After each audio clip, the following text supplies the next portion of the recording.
Bonjour le monde. Alors dans le 5C, on a un C de couvrir.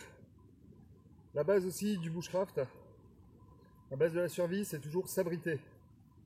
Couvrir, s'abriter, se mettre à l'abri. Aujourd'hui, on va parler des tarpes. Alors les tarpes, la première chose que j'ai prise pour moi, c'était une bâche de chantier. Ça coûte pas cher, c'est pas beau, mais ça fait le taf.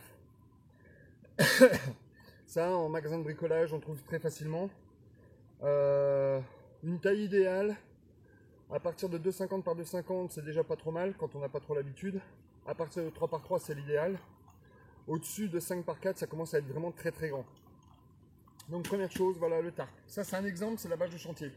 Deuxième exemple, j'ai trouvé ça en magasin discount, Action pour ne pas le citer.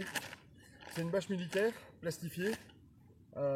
Celle-ci est un peu petite, l'avantage qu'il y a c'est que c'est 5 €, mais elle fait 2,50 par 2, donc, ou par 1,90. Donc vraiment un peu petit, mais ça fait le taf, pourquoi pas. Vraiment dans l'idéal, ce que moi j'ai trouvé c'est, alors je vais le citer mais c'est un exemple parmi tant d'autres, hein. C'est DD Amok qui fait ça. Alors il y a deux modèles qui retiennent mon attention, pour moi. Il y a l'Ultralight en 2,90 par 3 et le 3 par 3. Il y a aussi un 4 par 4, enfin voilà, après il y a plein d'autres modèles différents. Ces deux modèles sont intéressants pour moi. 3 par 3 c'est vraiment la taille idéale.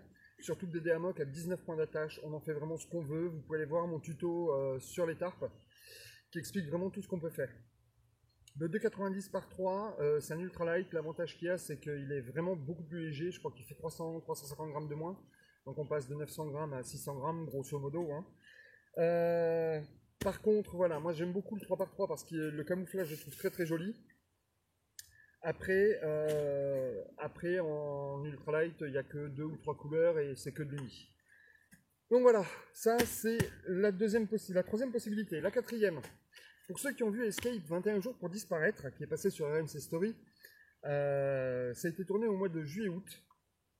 Et j'avais vraiment pas la possibilité de prendre un trop gros sac puisque je voulais vraiment être hyper mobile. Donc je suis parti avec une grabber. Donc tout le monde connaît la grabber, c'est une couverture de survie lourde. Voilà, moi j'ai déjà mis des petites attaches en plus pour faciliter un peu le travail quand je suis sur camp. Ça c'est toujours en fond de sac pour moi, quoi qu'il arrive. Et dans mon 5C, je n'embarque que ça. Ça fait couverture de survie et tarp. Donc franchement pas mal, une trentaine d'euros en moyenne. Franchement moi j'aime bien. Après, malheureusement, je l'ai reçu après Escape. Un truc, alors franchement, j'ai découvert ça. Alors, ça coûte un bras, je vous le dis d'avance, hein, ça vaut vraiment une fortune. Mais j'ai eu l'occasion de me faire plaisir. Donc, je suis parti, je me suis offert ça. Voilà. C'est un tarp en Dyneema. Donc, c'est ultra light. Il fait 2,50 par 2,50. Pour certains, ça va être trop petit. Pour Sky et moi, ça va vraiment au top. J'ai pas besoin de plus, tant qu'on est Sky et moi. Maintenant, si on est au moins 2 adultes, là on laisse tomber, il vaut mieux un 3 par 3. Par contre, gros avantage, 180 grammes en 2,50 par 2,50. Ça, vous allez avoir dans pratiquement toutes les prochaines vidéos où je vais pouvoir monter mon tarp et où j'en aurai besoin, parce que là, c'est vrai que je vais faire pas mal de refuges pendant quelques temps. Franchement, c'est l'idéal. Après, au niveau du rangement, vous pouvez le voir, je suis en train de rentrer ça en boule. Simplement parce que les tarpes, un peu comme les matelas, mais les matelas c'est un petit peu à part, à force de les plier toujours aux mêmes endroits, ça finit par se couper. Donc, mes tarpes, maintenant, c'est comme les duvets, je les rentre, voilà, façon boule. Ça va super bien. C'est un tout petit peu plus volumineux, je ne vais pas vous cacher le contraire, hein. Celui-là, le tarp, quand il est parfaitement plié et rangé, il prend l'équivalent d'une canette de coca, 33 centilitres. Donc voilà, ou une canette de bière ou ce que vous voulez, on s'en fout.